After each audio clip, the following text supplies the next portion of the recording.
स्वभावाय भावाय सर्वभावान्तरच्छिदे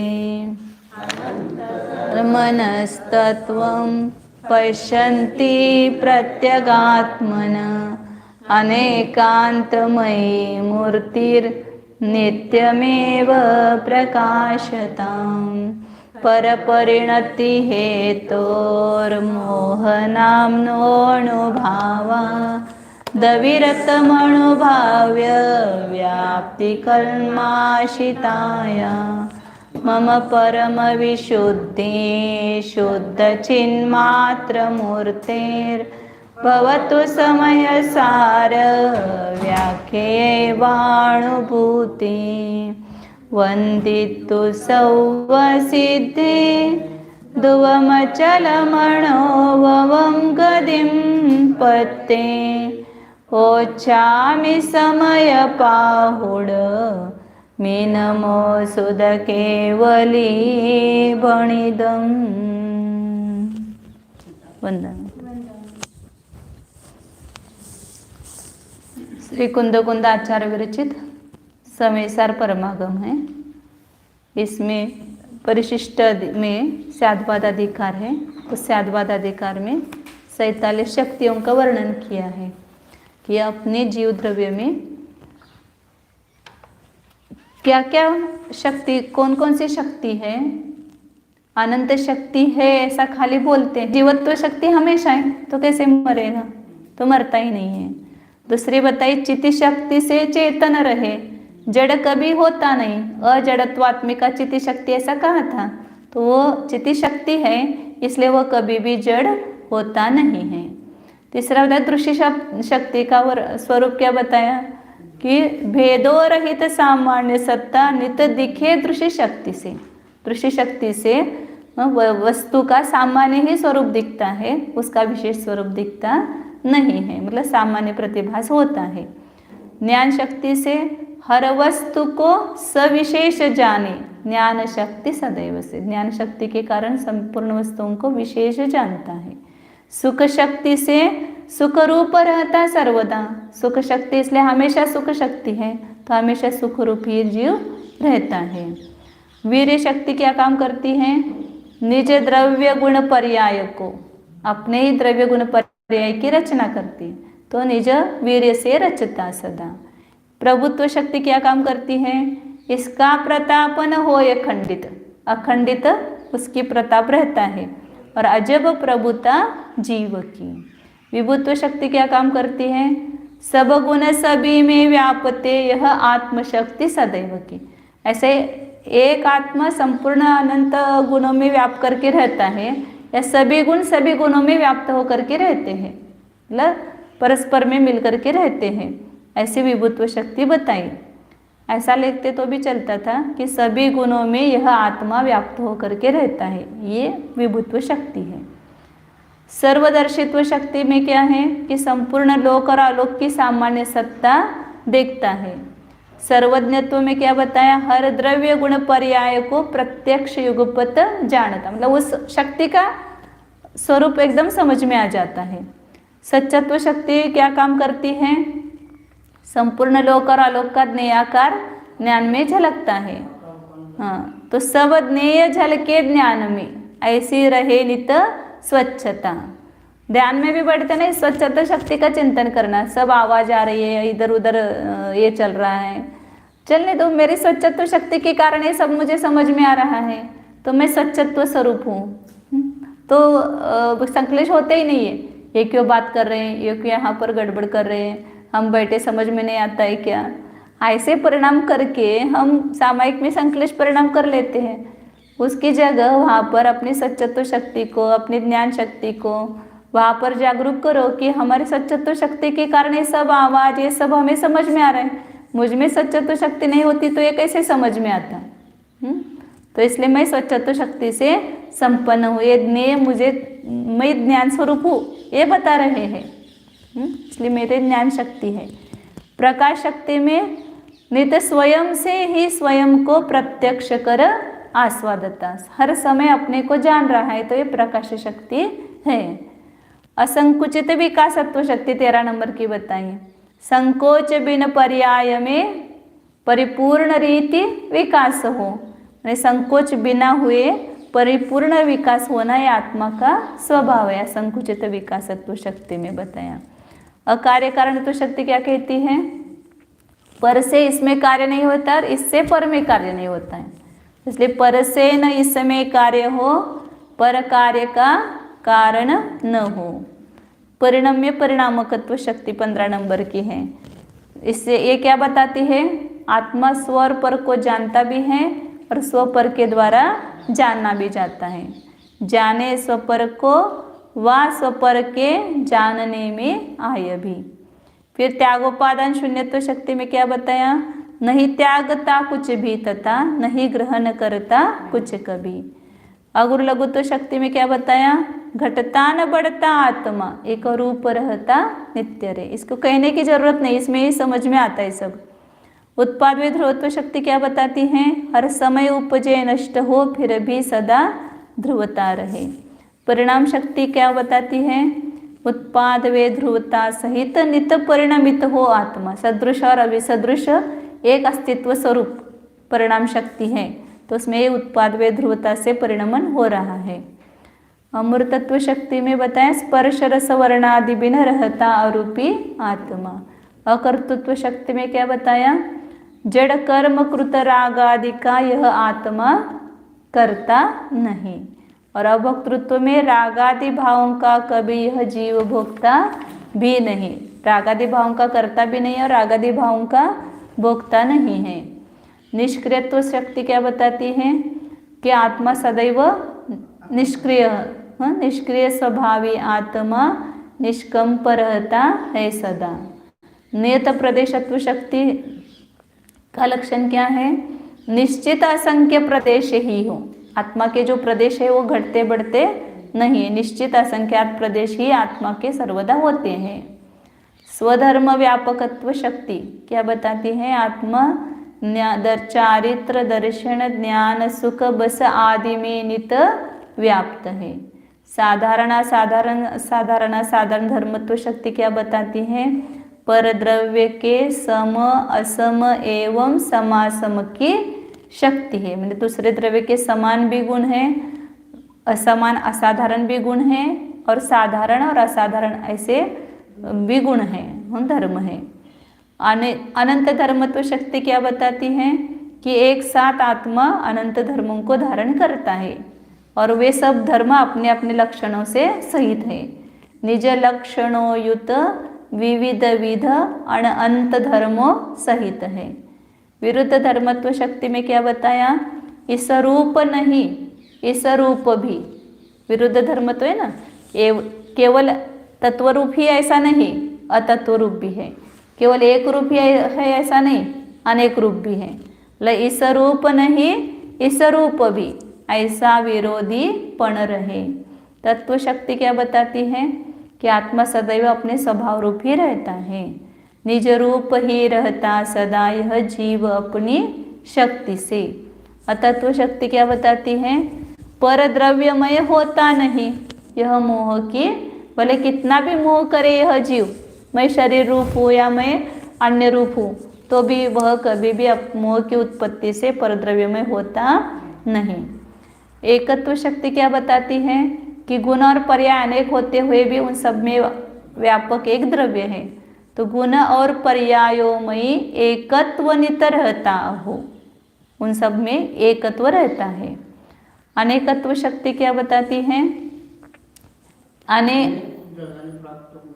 मतलब एक द्रव्य होने पर भी अनेकों गुण तथा पर्याय से बहुरूप हो।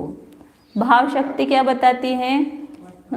कि वर्तमान अवस्था इस काल जो वर्ते दशा अनिवार्य रहती है सदा, मतलब जिस समय जो पर्याय रहती है उस रूप से द्रव्य नियम से रहता है। अभाव शक्ति क्या बताती है? जिस काल जो वर्ते दशा तब अन्य नहीं होती कदा, तब अन्य कोई अवस्था नहीं होती, ये अभाव शक्ति बताती है। भाव अभाव शक्ति क्या बताती है? कि जो अभी वर्तमान में अवस्था है वो अगले समय में नष्ट होगी। जो भी अवस्था वर्तती उसका अवश्य विनाश हो। और अभाव भाव शक्ति क्या बताती हैं? इस काल जो वर्ते नहीं आगे वही उत्पन्न हो। अब जो नहीं है वो आगे उत्पन्न होती है। भाव भाव शक्ति क्या बताती हैं? सामान्य और विशेष रूप एक रूप रहता सर्वदा। जो सामान्य स्वभाव है वही वर्तमान में होता है, मतलब विशेष रूप भी होता है। इसलिए सामान्य और विशेष दोनों एक रूप रहते हैं। अभाव अभाव शक्ति, हाँ, सामान्य जो त्रिकाली स्वभाव है वो सामान्य, और जो पर्याय रूप होता है वो विशेष। तो ये दोनों एक रूप है। त्रिकाली स्वभाव के अनुसार ही वर्तमान में पर्याय होती है। और अभाव अभाव शक्ति क्या बताती है? पर का सदैव अभाव है एवं अभाव रहे सदा। अभाव शक्ति जो तीनों काल में अभाव है उसका हमेशा अभाव ही होता है। हाँ, और अब 39 और 40 कर ली थी अपने दो शक्ति। भाव शक्ति में क्या बताया? पर कारकों से रहित निज भावमय परिणति करे।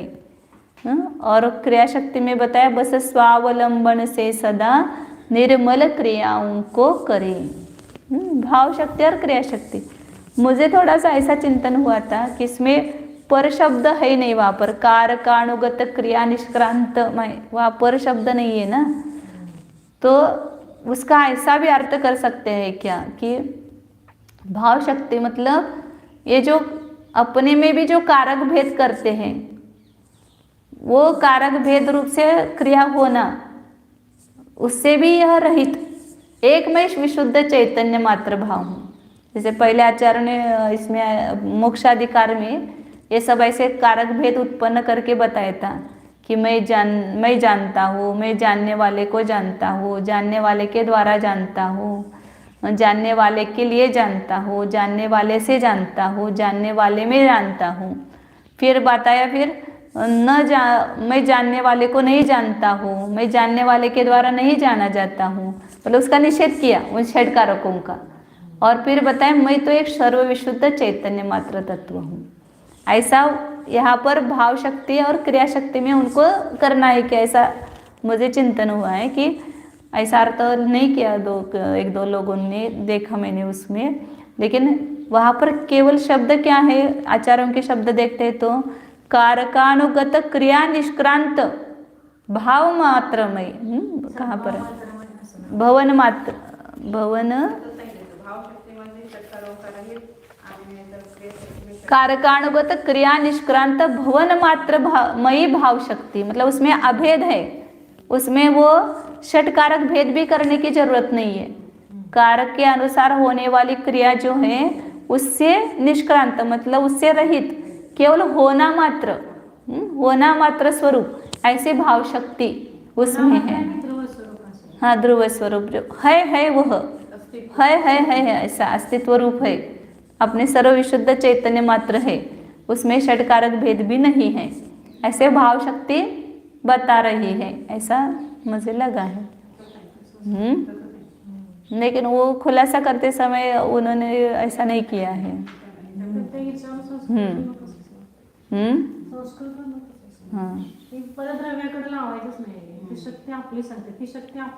नहीं, वो भी शक्ती है, पर कारकों की इसको आवश्यकता नहीं है, अपने स्वयं से ही होता है वो भी, इसलिए वो क्रिया शक्ति में बता दिया ना कि कारकानुगत भवत्ता रूप भावमयी क्रिया शक्ति है।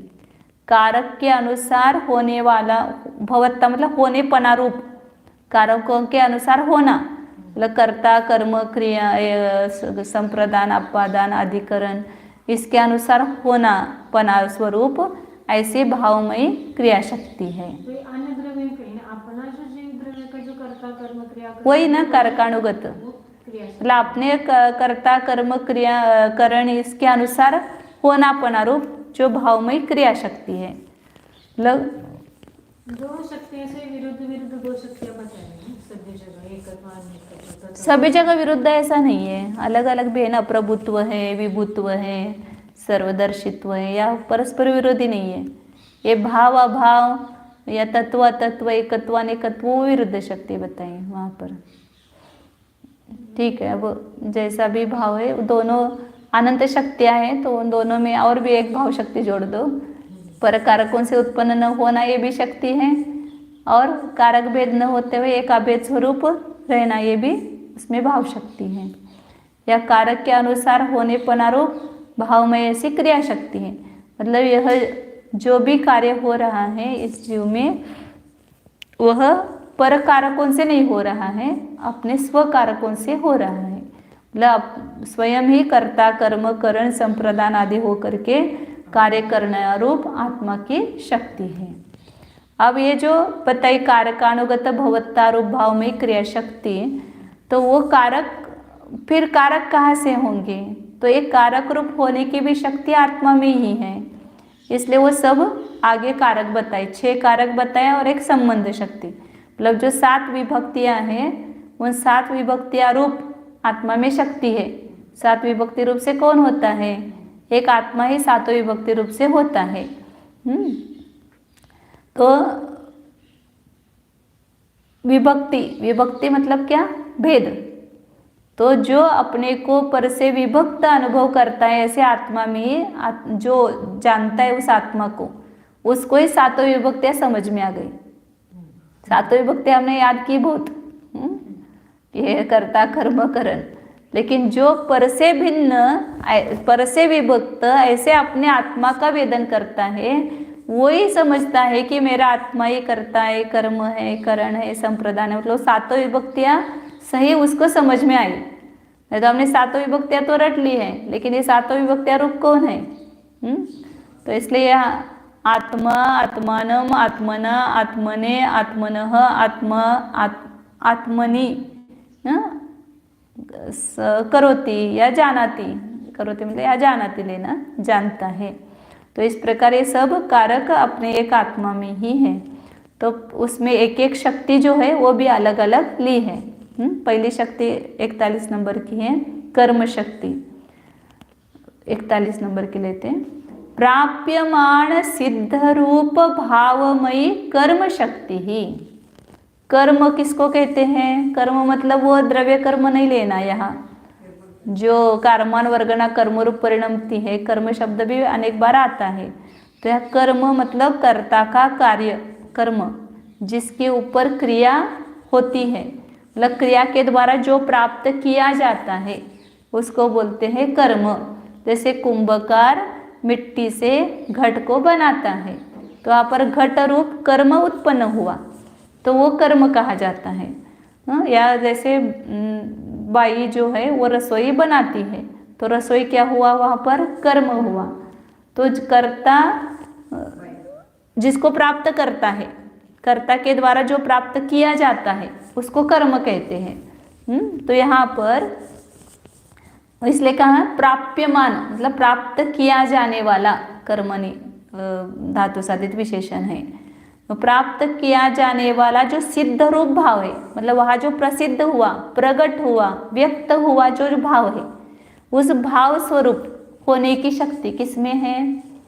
आत्मा में ही है। मतलब हाँ, प्राप्त करने योग्य सिद्ध रूप भाव मतलब प्रकट भाव, उस रूप कर्म शक्ति है। तो कौन प्राप्त किया जाता है? आत्मा के द्वारा। किसको प्राप्त किया जाता है? हमें क्या लगता है सुबह से हमने क्या क्या काम किया? आपने क्या क्या काम किया? आप सुबह से बताइए, क्या क्या काम किया? सुबह उठे, फिर नहाया, नहाया धोया, फिर मंदिर गए, फिर भगवान का अभिषेक किया, भगवान की पूजा की, फिर गाड़ी लेकर के यहाँ आ गए, या आप सुनने का काम कर रहे हैं। तो मैंने कितने काम किए? झगड़ा होता है ना घर में, वो एक बहू बोलते मैं कितना काम करूँ सुबह से लेकर के, और ये बड़े तो कुछ करती नहीं है। बड़े को लगता है कि मैं ही कितना काम करती हूँ, ये छोटे कुछ काम करती नहीं है। तो किसको काम हम समझ रहे हैं? कर्म, अपना कर्म क्या समझ रहे हैं? जो परद्रव्य की क्रिया की वह मेरा कर्म, ऐसा मान रहे हैं। तो ये वो कर्म अपना नहीं है। जो हमने शरीर की क्रियाएं की, हस्तपाद आदि की क्रिया की, या परद्रव्य में जो कुछ किया, उधर का द्रव्य इधर उठाया, कलश लिया, वो भगवान पर डाला, ये कर्म हम नहीं कर रहे हैं। ये मैंने सुबह पढ़ा, तब से मैं अपना अन्वेषण कर रही थी बार बार कि मैं क्या कर रही हूँ यहाँ पर। पूजा कर रहे तो ये द्रव्य उठा करके इधर इधर फेंक रहे हैं, ये काम मेरा है क्या? तो उस रूप मैंने उसको प्राप्त किया क्या? वो तो द्रव्य द्रव्य में रहा ना, वो मुझे थोड़ी प्राप्त हुआ। जो हाथ आदिक की क्रिया की वो हाथ आदिक में हुई, वो मुझे थोड़ी प्राप्त हुई। जो भी बाहर स्नान किया वो स्नान किसको प्राप्त हुआ? वो पानी पानी में रहा है, वो मुझे थोड़ी प्राप्त हुआ है। तो मैंने क्या किया है? हर जगह देखो वहां पर मैंने क्या किया? मेरा द्रव्य जो है ये जीव द्रव्य, इसके द्वारा क्या प्राप्त किया गया? तो उस समय जो भाव हमने किए वो भाव प्राप्त किए गए। ऐसे वहां पर शुभ अशुभ भाव का भी करता आत्मा नहीं है निश्चुद्ध निश्चय से, लेकिन जब सद्बुद्ध व्यवहार से देखेंगे तो वहां पर वो कार्य भी किसका हुआ? वो कार्य जीव का हुआ। जो शुभ राग रूप परिणाम किया, पूजा करते समय भगवान की भक्ति बोल रहे थे, वो शब्द वर्गना भाषा वर्गना भी शब्द रूप परिणमन कर रही थी। वो काम मैंने किया क्या? मैंने पूजा बहुत अच्छी बोली। तो ये उपचार व्यवहार असद्बुद्ध व्यवहार नहीं से बोला जाएगा कि मैंने बहुत अच्छा बोला, लेकिन उसके पीछे आपने जो भाव किए थे, समझो आपका अहंकार रूप से परिणमन हो रहा है, तो वहां पर पूजा करते हुए भी आप अशुभ भाव में हैं, शुभ भाव में नहीं है। या वहां पर दूसरा कुछ विचार चल रहा है, गाना गा रहे हैं और विचार दूसरा कुछ चल रहा है हमारा, उसने ऐसा किया है, उसने ऐसा किया है, वो ऐसा कर रहे हैं। ये बहुत सारे आप देखो पूजा में कितने विकल्प, अपने को लगता नहीं मुझे कुछ भी विकल्प नहीं है, लेकिन सूक्ष्म वहां पर देखेंगे, इसलिए ध्यान में वो समझ में आते हैं, अन्य टाइम में समझ में नहीं आते हैं। ध्यान में कुछ काम नहीं है तो वो विकल्प समझ में आते हैं, और पूजा में बोलने की तरफ हमारा उपयोग रहता है तो क्या सूक्ष्म विकल्प चल रहे हैं ये समझ में नहीं आता है। तो मतलब उस समय हम पूजा करते हुए भी हमारे भाव क्या हुए? अशुभ हुए, तो उस अशुभ भाव रूप कर्म हो गया हमारा। और यदि हमारे परिणाम उस भगवान के गुणों का अनुराग रूप परिणाम हो रहा है तो वो शुभ भाव हुए। वो शुभ भाव जीव ने प्राप्त किए, अशुभ भाव जीव ने प्राप्त किए। अशुद्ध असद्बुद्ध सद्बुद्ध व्यवहार ने से कहो या अशुद्ध निश्चय ने से कहो। शुद्ध निश्चय से देखेंगे तो वो भी आत्मा का वास्तव में कर्म नहीं है, क्योंकि वो स्वभाव नहीं है, वो तो विकार है। स्वभाव तो क्या है? ज्ञान दर्शन सुख वीर्य आदि जो गुण है उसके जो स्वभाव रूप परिणमन होता है वही वास्तव में आत्मा का कर्म है। लेकिन अब यहाँ पर अशुद्ध अवस्था में वो शुद्ध कर्म नहीं हो रहा है, तो वहां पर ये विकार रूप परिणाम कर रहा है, वही आत्मा का कर्म है। इसलिए प्राप्यमान सिद्ध रूप भावमयी कर्म शक्ति, ये जो कुछ भाव हो रहे जीव के, वो जीव को प्राप्त हो रहे हैं, और वो प्राप्त करने वाला कौन है? जीव है। वो कर्म शक्ति जीव में है। इसलिए प्राप्त किया जाने वाला जो सिद्ध रूप, मतलब यहाँ पर वो सिद्धों का नहीं लेना, सिद्ध भगवान का नहीं लेना। सिद्ध मतलब व्यक्त, प्रगट, या जो प्रसिद्ध, ऐसा जो भाव है उस भाव स्वरूप होने की शक्ति आत्मा में ही है। मतलब उस भाव रूप आत्मा ही परिणमित हुआ है, इसलिए आत्मा ही वहां पर कर्म बन गया है। तो वो कर्म है आत्मा का। तो उस रूप होने की शक्ति किस में है? आत्मा में ही है, अपने में ही है। वो जो भाव प्रकट हो रहा है, पर्याय प्रकट हो रही है, उसमें होने की शक्ति आत्मा में है।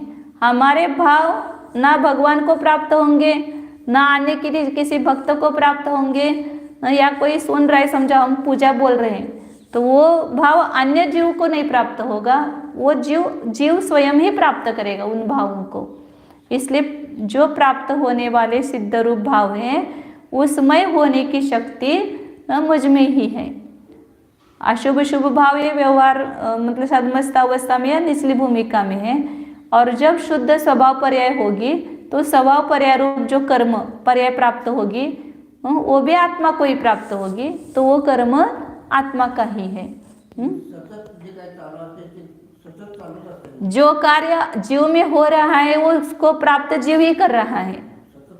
उस कर्म रूप जीव स्वयं परिणमन कर रहा है, इसलिए कर्म शक्ति जीव में है, इसलिए उस भाव रूप से वह उस भाव को प्राप्त कर रहा है। जीव के द्वारा वो भाव प्राप्त किया जा रहा है। न जीव परद्रव्य को प्राप्त कर रहा है, न जीव परद्रव्यों के भावों को प्राप्त कर रहा है। अपने भावों को, जो अपने में हो रहे भाव, उसको ही जीव प्राप्त कर रहा है। इसलिए वो जीव ही स्वयं प्राप्यमान सिद्ध रूप भाव में कर्म शक्ति। अब अगली 42 नंबर की शक्ति बताते हैं कि भवत्ता रूप सिद्ध रूप भाव भावकत्वमयी कर्तृशक्ति ही। भवत्ता रूप सिद्ध रूप भाव, भवत्ता मतलब होने रूप, होनेपणा रूप, जो सिद्ध रूप भाव है, उस भाव को भावक ना करने वाला, उस भाव की भावना करने वाला कौन है? वो भाव किसने किया? वो भाव मुझे प्राप्त हुआ, लेकिन भाव किया किसने? भगवान ने किया, गुरु ने किया, शास्त्र ने किया। अभी हमारे परिणामों की विशुद्धि बन रही है, तो ये विशुद्धि कौन कर रहा है? शास्त्र कर रहे हैं, गुरु कर रहे हैं, या भगवान कर रहे हैं? कौन कर रहा है? मैं स्वयं। धर्म का कर्ता कौन है? मतलब किसी भी परिणाम का कर्ता जीव स्वयं ही है। तो इसलिए जो भाव हो रहे हैं जीव में, उसका करने वाला दूसरा कोई नहीं है। हम क्या करते हैं? अपने भावों का कर्ता दूसरों को सौंप देते हैं, और दूसरों के भावों के कर्ता हम। आप अच्छे बने क्यों? मेरे कारण, मैंने आपको अच्छा बनाया। मेरे भाव क्यों बिगड़े? आपने ऐसा कहा, इसलिए मेरे भाव बिगड़ गए। तो मेरे भावों का कर्ता कौन हो गया? आप हो गए। आपके भावों का कर्ता मैं, और मेरे भावों का कर्ता आप। इस प्रकार कर्तृत्व हमने दूसरों के हाथ सौंप दिया है, या दूसरे का कर्तृत्व अपने हाथ लिया है। या कहते कि कर्तृशक्ति प्रत्येक द्रव्य के अपने अपने में है। जीव अपने भावों का स्वयं करता है। जो भाव बिगड़े हैं उसका भी कर्ता जीव स्वयं ही है, और जो शुद्ध भाव बने हैं, निर्मल पर्याय बनी है, उसका कर्ता भी जीव स्वयं ही है। सम्यक दर्शन प्राप्त किया, किसने प्राप्त किया? उसका कर्ता कौन है? तो जो सम्यक दर्शन पर्याय रूप हुई, उसका कर्ता जीव स्वयं है। तो हम सम्यक दर्शन प्राप्त करने के लिए जब पुरुषार्थ करते हैं, तो अमुक नहीं हुआ इसलिए मुझे सम्यक दर्शन नहीं हो रहा है, ऐसा दूसरों के ऊपर दोषारोपण करते हैं। लेकिन वहाँ पर यदि हम स्वयं उस सम्यक दर्शन को प्राप्त करने का पुरुषार्थ करेंगे, तो हम स्वयं ही उसका कर्ता बन करके सम्यक दर्शन पर्याय अपने ही इसमें प्रकट होगी, और वो सम्यक दर्शन रूप कार्य जो कर्म है, उसको मैं स्वयं ही प्राप्त करूँगा। मतलब सम्यक दर्शन रूपी कर्म भी मैं ही हूँ, और सम्यक दर्शन कर्मों को करने वाला मैं स्वयं हूँ। उसकी कर्तृशक्ति किस में है? मुझ में है। सिद्ध बनने की ताकत किस में है? मुझ में है। मैं ही सिद्ध सम्यक दर्शन को प्राप्त करूँगा, मैं ही संयम रूप पर्याय का कर्ता होऊंगा, मैं ही आर्यंत पर्याय का कर्ता होऊंगा, उपशम श्रेणी का कर्ता मैं स्वयं होऊंगा। मतलब ये संपूर्ण कार्य उत्पन्न करने की शक्ति मुझ में है। कौन सी शक्ति है? वह कर्तृशक्ति है। अपने परिणामों का मैं स्वयं करता हूँ, अन्य कोई जीव या अन्य कोई द्रव्य उसका कर्ता नहीं है। इसलिए जो भी भाव बने उसका कर्ता अपने स्वयं को देखेंगे। तो यदि भाव बिगड़ गए हैं, तो वहाँ पर ये भाव किसने किए? स्वयं ने किए। तो सुधार कौन करेगा? मैं स्वयं करूँगा। मतलब अपने भाव बिगाड़ने वाला भी दूसरा नहीं, अपने भाव सुधारने वाला भी दूसरा कोई नहीं है। हमारे जो भाव हो रहे हैं उसका भावक स्वयं आत्मा ही है। वो भावकत्व में ही कर्तृशक्ति मुझ में ही है। तो मेरे परिणाम करने के लिए मुझे दूसरे किसी के पास हाथ पसारने की जरूरत नहीं। मुझे थोड़ा समय दर्शन दे दो, या मुझे थोड़ा आनंद दे दो, सुख दे दो, या मुझे थोड़ा ज्ञान दे दो, ये सभी भाव करने के लिए मैं स्वयं समर्थ हूँ। मुझ में वो कर्तृशक्ति है, मैं ही उस रूप परिणमन करता हूँ। इसलिए अपने परिणामों के कर्ता अपने को देखो। ऐसे करने की शक्ति मुझ में है, कर्तृ शक्ति। मेरे परिणाम करने की शक्ति दूसरे में नहीं है, और दूसरे के परिणाम करने की शक्ति मुझ में नहीं है।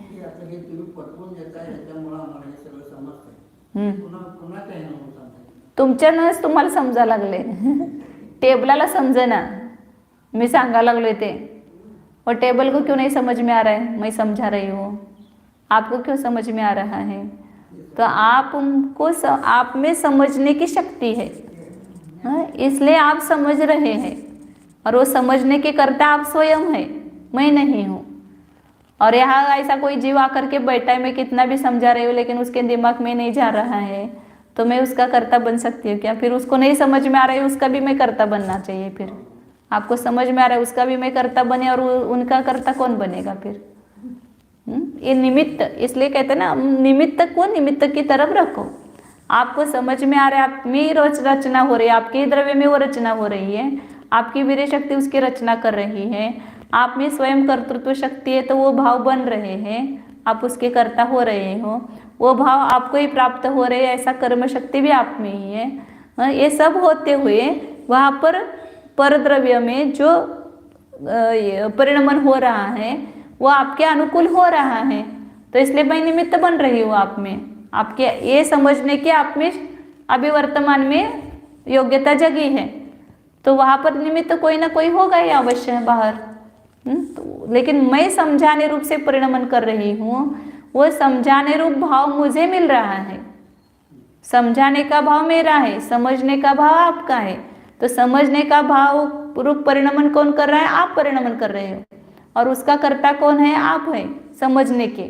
और समझाने के भाव रूप से परिणमन मैं स्वयं कर रही हूँ, और समझाने रूप परिणाम का कर्ता मैं स्वयं बन रही हूँ। तो इस प्रकार दोनों में अलग अलग कार्य चल रहा है, लेकिन एक का दूसरे में क्या हो रहा है? वहाँ पर निमित्त नैमित्तिक संबंध है, इसलिए निमित्त के ऊपर आरोप करके कहा जाता है कि आपने समझाया। ये व्यवहार की भाषा है। व्यवहार निमित्त को की तरफ ज्यादा देखता है, व्यवहार में निमित्त का प्रबलता रहती है, इसलिए वहाँ पर निमित्त के ऊपर आरोप करते हैं कि इसने ये काम किया, हमारा इससे काम हुआ। ऐसा जब अपन स्वभाव का विचार कर रहे हैं तो उस समय उसको कौन करना है? निमित्त को। भवत्ता रूप मतलब जो होनेपना रूप कौन है? वो जो सिद्ध रूप भाव मतलब कर्म ही हो गए ना, एक टाइप से वो भवत्ता रूप सिद्ध रूप भाव मतलब कर्म। उस कर्म को भावकत्वमय, भावकत्व मतलब करने वाला, उस भाव को करने वाला, करने वाले रूप, ऐसी कर्तृ शक्ति भी आत्मा में स्वयं है। वो शब्द कठिन है ऐसे, लेकिन उसका भाव सरल है। पहले जो कर्म शक्ति में बताया, मतलब जो अभी अपनी पर्याय उत्पन्न हो रही है वो किसको प्राप्त हो रही है?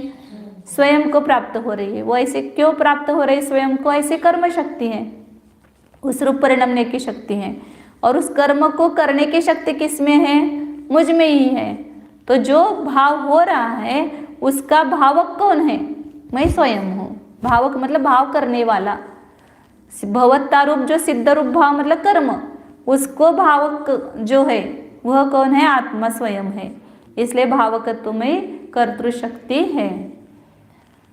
अब तीसरी शक्ति बताएं, 43 नंबर की शक्ति, मतलब तीसरी विभक्ति कहो या तीसरा कारक कहो। भवत भाव भवन साधक तमत्वमयी करण शक्ति ही। भवत भाव मतलब होने वाला भाव, भवत भाव उसका होना, होने वाले भाव का होना, उसको उसमें साधक तमत्वमयी, उसमें साधक पना रूप, उस भाव के होने में जो साधक है, साधकतम साधन है, ऐसे करण शक्ति वो किसमें है? अभी जैसे पहले लिया समय दर्शन पर्याय, वो हमारा कर्म हो गया। उस समय दर्शन रूप से परिणमने की शक्ति, वो समय दर्शन प्राप्त किसको हो रहा है? मुझे ही। वो कर्म शक्ति मुझ में ही है। उस समय दर्शन पर्याय को उत्पन्न किसने किया? आत्मा ने किया। तो कर्ता कौन बना? आत्मा ही बना। तो वो कर्तृ शक्ति भी आत्मा में है। अब किस साधन के द्वारा वो समय दर्शन पर्याय उत्पन्न होगी? उसका साधन क्या है? तो साधन बनने की शक्ति भी आत्मा में ही है। आत्मा ही यदि उसका साधन करेगा तो ही वो समय दर्शन पर्याय प्रकट होगी। बाहर किसी से वो समय दर्शन पर्याय किसी साधन से प्रकट होने वाली नहीं है। उस समय दर्शन पर्याय का साधन देव, शास्त्र, गुरु या अन्य कोई भी द्रव्य नहीं है। इंद्रिया, अपन बोलते हैं ना, ज्ञान, ज्ञान उत्पन्न हुआ, ज्ञान रूप भाव हुआ तो वो कर्म हो गया। उस ज्ञान रूप भाव ने किसको उत्पन्न किया? आत्मा ने उत्पन्न किया, तो आत्मा कर्ता हो गया। फिर उस ज्ञान रूप भाव का साधन क्या है? तो हम हमेशा क्या कहते हैं कि इंद्रियों से ज्ञान की उत्पत्ति हुई, या पदार्थ से ज्ञान की उत्पत्ति हुई, या प्रकाश से ज्ञान की उत्पत्ति हुई। तो ये साधकतम साधन नहीं है। वो करण शक्ति, वो करण उपचार से है, बाह्य निमित्त की अपेक्षा से बाह्य करण है, वे अंतकरण नहीं है, या साधकतम साधन नहीं है।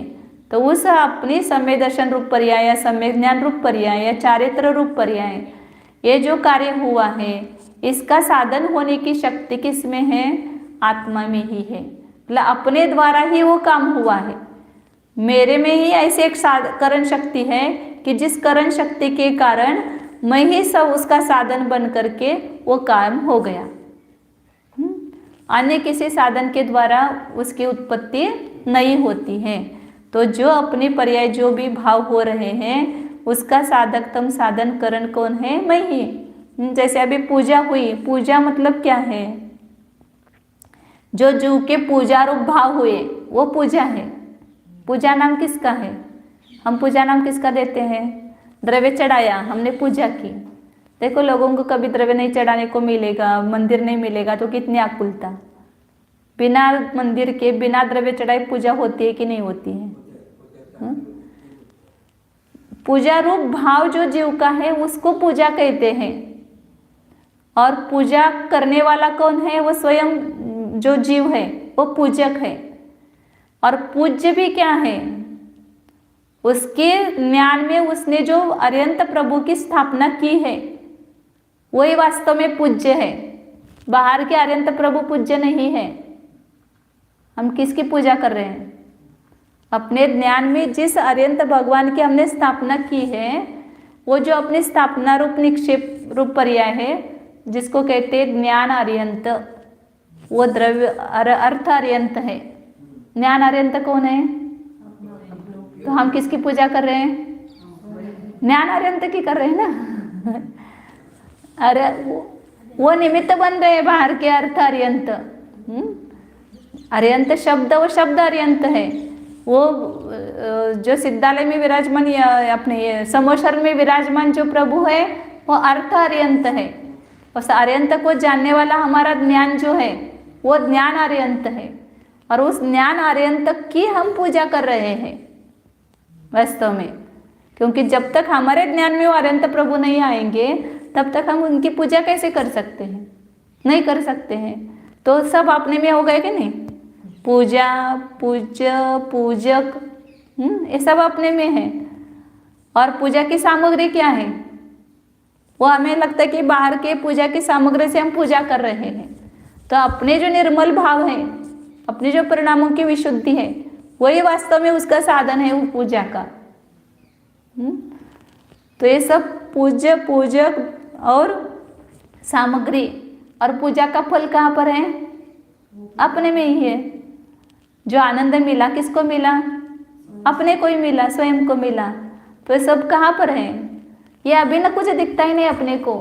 अपने को तो ये वो द्रव्य नहीं है, ये फल नहीं है, वो चावल नहीं है, ये नहीं है, वो नहीं है, इसकी आकुलता में जीव रहता है।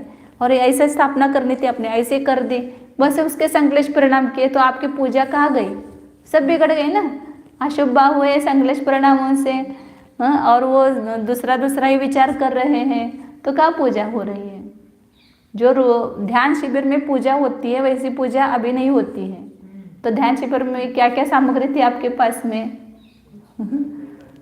तो अच्छी बढ़िया पूजा हुई कि नहीं हुई? लेकिन यहाँ पर फिर ये क्यों बताया है? ऐसा भी प्रश्न आएगा कि फिर ये शास्त्र में बताया कि अष्टद्रव्य चढ़ाना है और ऐसे वो निकालना है उस पर। ये सब अपने परिणाम इतने चंचल है बाहर के कामों में इतने अशुभ होते हैं, उन अशुभ भावों से आपको छुड़ाने के लिए ये सामग्री का आधार लेकर के आपके परिणामों की कुछ विशुद्धि बनेगी। आपके परिणाम कहीं इधर आ जाएंगे वो अशुभ में से। इसलिए वो जो ज्यादा व्यस्तता वाले जीवों के लिए ये सब किया है, ये अष्टद्रव्य चढ़ाना और उसके ऐसी प्रकार स्थापना करना, ऐसे करना वैसा करना, ये सब विधि विधान सब अपने परिणामों को अशुभ से छोड़ करके शुभ में लगाने के लिए वो बाह्य साधन बताए हैं। नहीं तो उसके बिना आपको कुछ करना ही नहीं है, तो फिर वो इधर आने के भाव भी नहीं होंगे ना। फिर वो उसके बहाने से जाना है मंदिर तो अष्टद्रव्य तैयार करो, फिर थोड़े अच्छे भाव हो जाते हैं, अशुभ से थोड़ा छूट जाता है, फिर उस द्रव्यों की तैयारी करके यहाँ आते तो ये चढ़ाना है मुझे, तो उसमें वो विकल्प अटक जाते हैं ना, अशुभ से थोड़ा छूट जाता है। इसलिए अशुभ से बचाने के लिए सब बताया है, जो चढ़ाना वगैरह करना। और वो केवल उसका कुछ द्रव्य जो है वो दूसरों के लिए लगे, उसमें उसके प्रति आपका ममत्व छूट जाए। एक उसमें भाव रहते हैं कि जो आपके वो उस परिग्रह में आसक्ति है, तो उसकी आसक्ति छोड़ाने के लिए वो द्रव्य चढ़ाने के लिए कहा है। तो इसलिए यहाँ पर समझना है कि करण शक्ति ये सब जितने भी आपके निर्मल भाव है उन सब का वो निर्मल भाव आपको स्वयं को प्राप्त हो रहा है, अन्य किसी को नहीं। इसलिए निर्मल विशुद्ध परिणाम किसके लिए बनाना है? स्वयं के लिए बनाना है ना, क्योंकि कर्म मुझे प्राप्त हो रहा है वो, और संक्लेश परिणाम मैंने किया तो किसको प्राप्त हो रहा है? स्वयं को ही प्राप्त हो रहा है, वो दूसरे को नहीं प्राप्त हो रहा है। उससे हानि दूसरे की नहीं हो रही, मेरी हो रही है। और इस निर्मल भाव को करने वाला कौन है? मैं स्वयं हूँ करता। और ये निर्मल भाव का साधन कौन है? तो उस साधन बनने की भी मुझ में, मेरे ही इस निर्मल परिणामों के द्वारा या इस पुरुषार्थ के द्वारा ये भाव उत्पन्न हुआ है। दूसरे अन्य बाहर के साधनों से इन भावों की उत्पत्ति नहीं हुई है। ये सम्यक दर्शन आदि करने वाला मतलब मुझे पराधीन, इन कारकों को ढूंढने के लिए पराधीन होने की आवश्यकता नहीं है। इधर उधर भागो मत, मुझे ये मिला, वो करण चाहिए, ये संप्रदान चाहिए, या इससे काम होगा, या मेरा काम अमुक से होगा, इसलिए वो व्यग्र हो जाएंगे। सुबह में भी जब देखते हो ना कि अभी शक्ति को इन्होंने क्या लिखा है, उन्होंने क्या लिखा है, उसमें जाते तो अपने परिणाम भटक जाते और उसको सबको अवलंबन छोड़ करके अपने में चिंतन करो तो बहुत अर्थ समझ में आता है और परिणाम भी स्थिर हो जाते हैं, एकाग्र हो जाते हैं। ये बहुत हम अपने परिणामों को पराधीन रख करके हम बहुत आकुल व्याकुलित हो जाते हैं, और अपने परिणामों को अपने स्वाधीन रखो ना, बहुत परिणाम शांत हो जाते हैं, निर्मल हो जाते हैं। तो इसलिए आचार्य कहते हैं कि कोई भी कार्य करने के लिए आप व्यस्त मत हो जाओ, व्यग्र मत हो। आपके पास सब कुछ है, कर्म बनने की भी शक्ति आप में है, कर्ता बनने की भी शक्ति आप में है, और करण बनने की भी शक्ति आप में है। केवल आपका पुरुषार्थ अपने में लगाओ, बस बाहर से हटा करके अपने में लगाओ, तो ये सब जो निर्मलता उत्पन्न होगी वह अन्य किसी से वो निर्मलता आने वाली नहीं है। तो इस प्रकार एक करण शक्ति भी अपने में है। तो सिद्ध, ये सब शक्तियाँ अपने को सिद्ध दशा तक ले जाने वाली हैं। इन शक्तियों को यदि हम समझेंगे तो सिद्ध दशा भी उत्पन्न होने में देर नहीं लगेगी।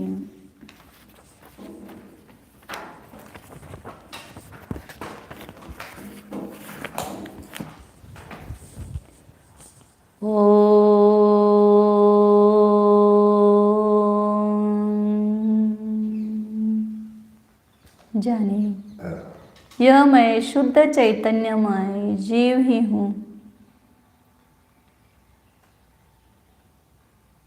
अपने को देखो,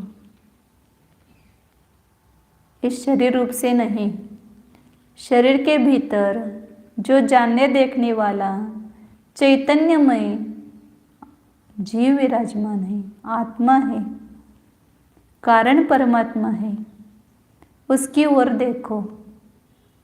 देखो मतलब जानो, आंखों से देखना नहीं, ज्ञान के द्वारा जानना है, उसको देखना कह रहे हैं।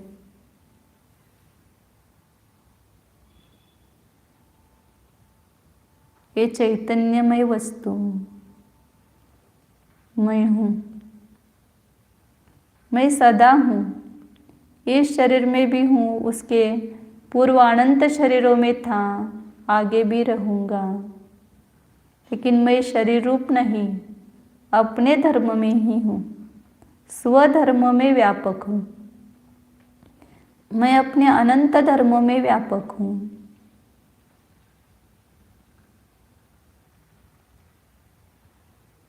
मेरे संपूर्ण प्रदेशों में, असंख्यात प्रदेशों में अनंत अनंत गुण है, अनंत अनंत धर्म विद्यमान है। कुछ भी कमी नहीं है, सब कुछ मेरे पास है। मैं स्वयं भाव शक्ति से संपन्न हूँ। भवन मात्रमयी भाव शक्ति है। षड कारकों के अनुसार होने रूप क्रिया शक्ति से मैं स्वयं संपन्न हूँ।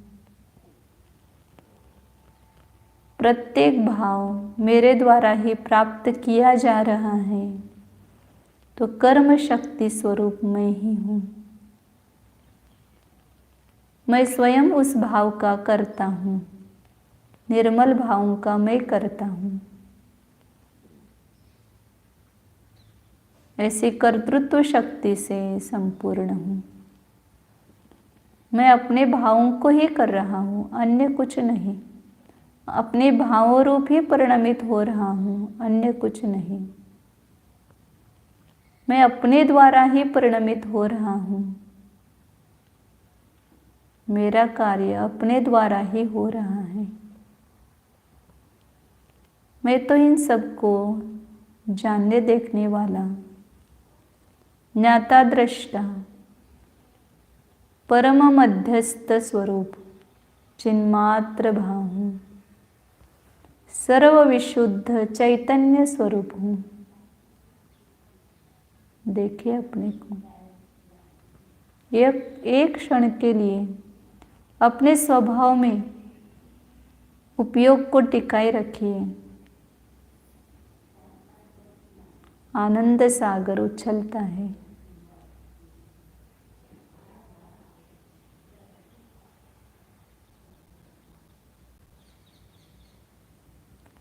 शुद्ध चैतन्य स्वरूप ज्ञानानंद स्वरूप एकत्व विभक्त स्वरूप शुद्धोऽहम् एकोऽहम् ध्रुवोऽहम्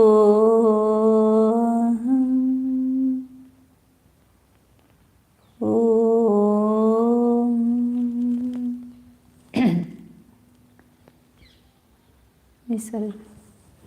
नमो अरिहन्ताणं, नमो सिद्धाणं, नमो आयर्याणं, नमो वज्रायाणं, नमो लोये सौवसाहुनं,